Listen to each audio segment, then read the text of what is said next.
Hello and welcome to my retro watches. This is just a little chat video really, just to show my face after what has been quite a traumatic time. Now really this is just for the regulars of the channel.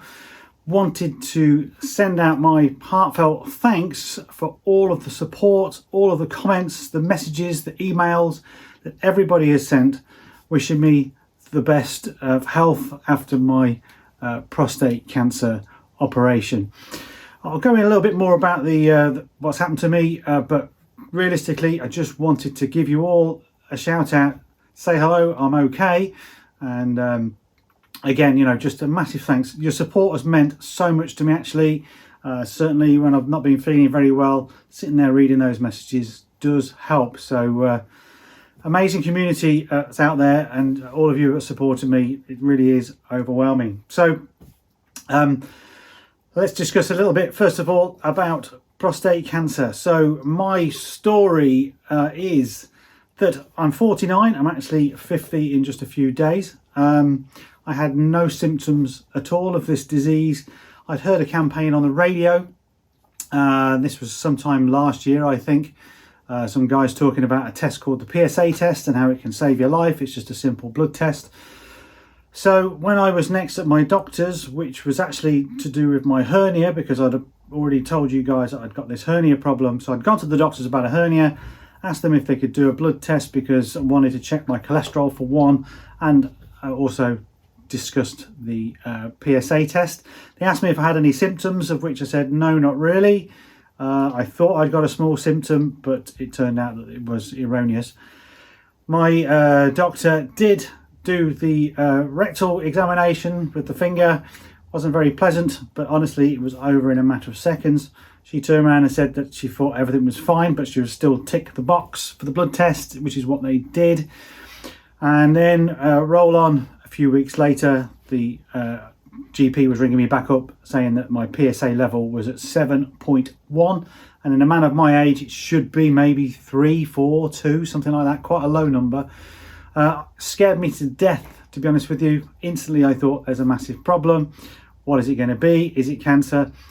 And she kind of reassured me that it could be lots of different things. So as much as I'm going to be asking you guys to look after your health and get a PSA test, if you do and the number's a bit higher, it could mean other things. In my case, obviously it didn't. I got sent to hospital. They did more examinations on me, decided they could feel something on the right hand side, sent me for an MRI scan, and then I had a biopsy as well, which was not very comfortable, should we say. And the biopsy took 25 cores, and out of the 25 cores, 5 came back with cancer cells. For any people who know a little bit about prostate cancer, it's scored. So it's scored on what's called the Gleason scale, and the Gleason scale is the aggressiveness, I suppose, of the cancer itself. And they grade it in two different numbers.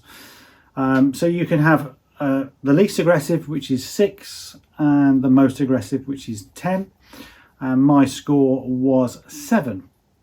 So it had some aggressive traits, but in the main it was the less aggressive, slow growing type of cancer, much to my relief. The only other part of my diagnosis was what was called T3A, and T3A means that it was still in theory confined to the prostate, but it was on the cusp of breaking out. So fast forward again a few more weeks, the decision was made to have surgery. Now the surgery was done by a robot, well not by a robot, it's robotically assisted. So the surgeon sits in a different room with some controls and a 3-dimensional camera, and they put this keyhole machine inside you. So I have 6 incisions across my tummy, and they've got cameras in there and so on and so forth, and they were able to remove my prostate. And they actually also, or another surgeon from a different department actually repaired my hernia. So I had 2 operations at the same time. All I know at the moment is the operation was a success. I have to say my recovery is going extremely well. Everyone tells me how well I look and how well I sound, and of course I do look well, I think, and I do sound well. However, there are still quite a lot of limitations. I found out that I'm not as fit as I used to be, so if I can just walk a mile down the road, I'm completely finished. Whereas before the operation, I could walk 6 or 7 miles without even drawing a breath, really. So it has taken a lot out of me. I now just have to wait for the results from pathology. So my prostate has gone away. They're going to look at it. They're going to see if it's got clear margins all around, and hopefully I get that as my result, and therefore I could then deem myself cancer free, and what celebration that would be. I will now be tested for life for my PSA, and hopefully it will always read 0. Of course it could creep up, which means that there are still some cancer cells around producing PSA, and as a result I'd have to monitor that, and if it was deemed necessary they'd have to do some radiotherapy in order to keep that under control. My prognosis is pretty good though. I should be around for many years to come, and hopefully this is my only dance with cancer. So that's kind of my story. I just wanted to tell you all about that. Briefly now, just touch on your own personal health. I know this is a watch channel and we will be talking about watches, so just bear with me please. I just want to get this bit off my chest. You know, we are all only in charge of our own lives. In the UK especially, it seems that there's not much in the way of prevention. It's when you've got a symptom for something, you go to the doctors and they'll try and fix it. And I now have had a bit of a rude awakening. To be fair, I've had lots of blood tests over the years. I tend to have one nearly every year. I have to persuade my GP to do that, and that's really just to look at my cholesterol levels and a few other things that I like to monitor. They've never ticked the box for PSA, however. So, you know, take charge of your own health, people. I know you're from all over the world and you're all got different health cares, but you know, from what I'm finding out and reading in the comments, for instance, and other places as well, is that certain guys, you know, you might be in your 60s, fit as a fiddle, you know, happy with life, everything's really good for you. You haven't had a blood test in 10 years because you've never thought that you needed one. Well, you know, I'm proof, right? This is a disease that can affect a lot of men. It's one of the most common cancers in men, and it's a silent killer because most of the time you're not going to get symptoms. When you get symptoms, it might be a little bit too late. Symptoms to look out for instance, is going to the toilet a lot during the night. Things like the flow of your urine, for instance. Does it come out? Does it take time to come out? Because if it does, that means that the prostate could be just enlarged and it's closing your urethra. All those sort of things need to be looked at. Certain pains, things like that. But please, you know, look after yourself, not just for prostate cancer, but for anything else. Blood tests are the way to go. Fitness, medicals, those sort of things. We all only here once, and let's make sure we're here for as long as we possibly can. So never be compliant. You know, if it's going to cost you £300 a year to do a full medical at a private doctor's or something like that, I think that's money well spent, because it gives you another year free, not having to worry. I can tell you now, you know, I've been quite a normal guy up until this, and then after the diagnosis, certainly when I got the word cancer, that the mental state it takes you is in another stratosphere. It really messed my head up, made me question a lot of things. My life was going at 100 miles an hour. I've got a young family, everything was great, and then suddenly I hit a wall and everybody else, it keeps going, but I'm stood still. It was that much of a shock, and the psychology is still there. Obviously I've got to wait for my results, and that is still a little bee in the back of my head buzzing away there. So yes, you know, please everybody, look after yourselves. We're only here once. You will hear me mention the PSA in videos to come, because I just feel that that's the only thing I can do. I'm also wearing this little badge. This is called the Man of Men, and this is the logo, if you like, of Prostate Cancer UK. So brilliant charity. They've helped me no end, certainly on the telephone with advice. They've sent me some things as well, because as a result of my operation I have a slight incontinence at the moment while I start healing, and there are some other long-term issues that I've got to overcome as well, and they send you things to help with that, which is, you know, very, very good of them. check out that website if you wanted to know anything else about prostate cancer, because it's a wealth of information. A very, very good charity indeed. So that's a long time talking just about this. So if you're still with us, let's talk about watches. So I've managed to sit at the bench, and this is quite amazing really, because up until recently I couldn't sit on this seat. It seemed to hurt my bum. If you know where your prostate is, it's sort of, well, it's between your backside and your front side, and so that area, the perineum, is quite sore. However, it's got better over the last few days, so I thought, what better thing to do?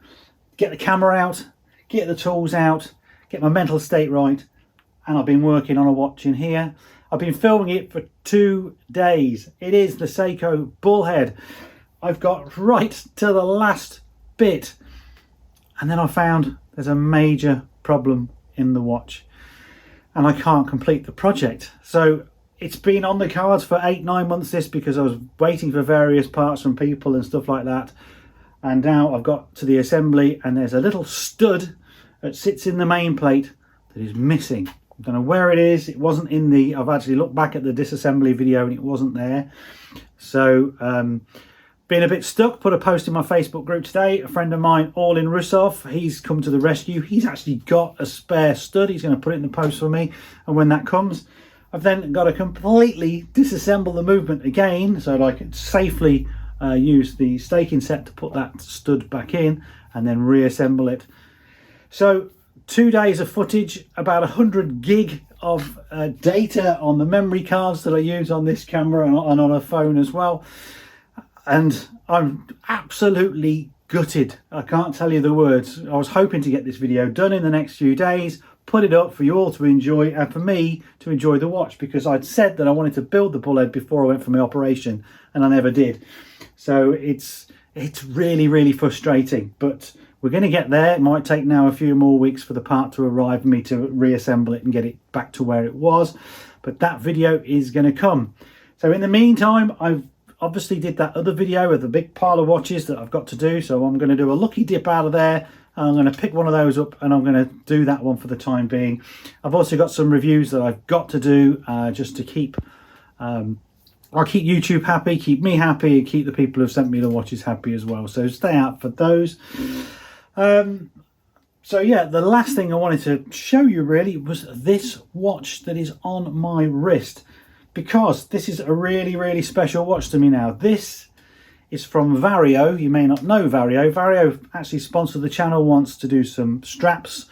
The strap roll that I've had for some of the vintage watches, they supplied that. They do some great stuff, but they do some great watches as well. And this is their tribute to a First World War trench watch. It's called the 1918.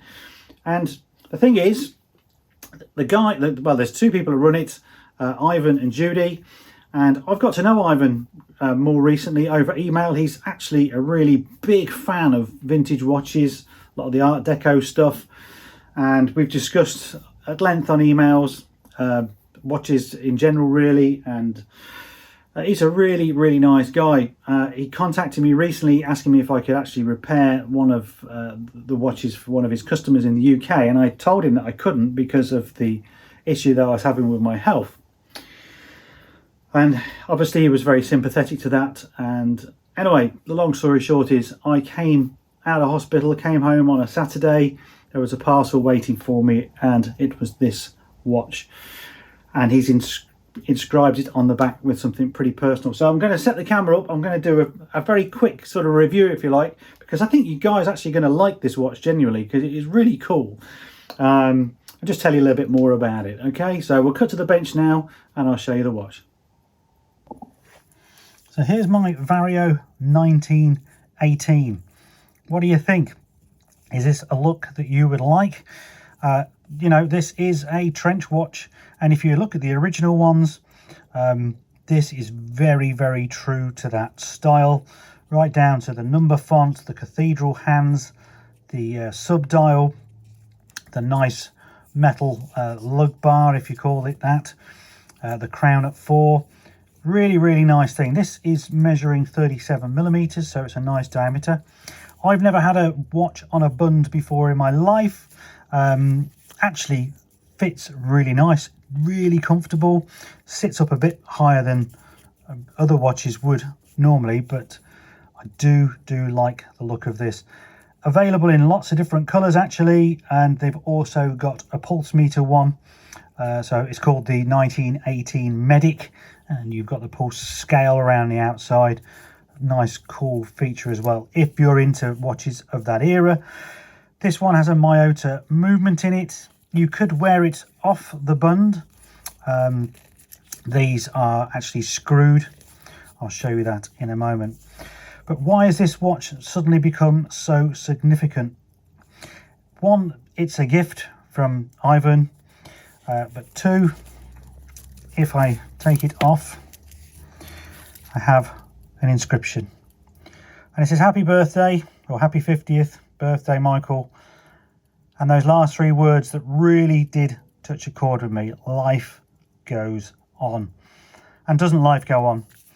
And for that alone, it was so touching to me, certainly with what I'd gone through, that I kind of thought this is the watch to mark the occasion of my recovery and my renewal of my life, really. That, you know, I should appreciate things a bit more now I've had a scare. And this watch, as a result, is going to go on many adventures with me. If I'm going to go on holiday, if I'm going to go hiking, if I'm going to do something slightly different, this is the watch I'm going to wear, because every time I'm going to look at it, I'm going to think of that inscription, the life goes on, where it comes from and what it represents. Really touching thing for Ivan to do. He's a guy that I don't personally know. I've never met him. We just communicate by email. And what a gesture. He's not asked me to put it on the channel before any of you have any doubts. This is just my token of appreciation. When we were talking about the bund, incidentally, as you can see, these are screwed, so you could unscrew it and you could then wear that just as a watch rather than the back leather. But very nice. Ivan, if you're watching, thank you so much. I know I've already told you how much this actually means to me, but it really does. I've got hundreds and hundreds of watches. Some of them mean things more than others, but this is certainly going to be quite significant because of how profound it is and the timing of it and everything else. And also look at it. It's a beautiful watch. So I'll end the video with some wrist shots of this so you can see it, and maybe some better photos in the light. Once again, thank you very much, everyone, for watching this video, for supporting me in the way you do. I owe a debt of gratitude to every single one of you. Thank you for the support. Leave your comments below. I'm going to read every single one. As always, try to reply to as many as I can.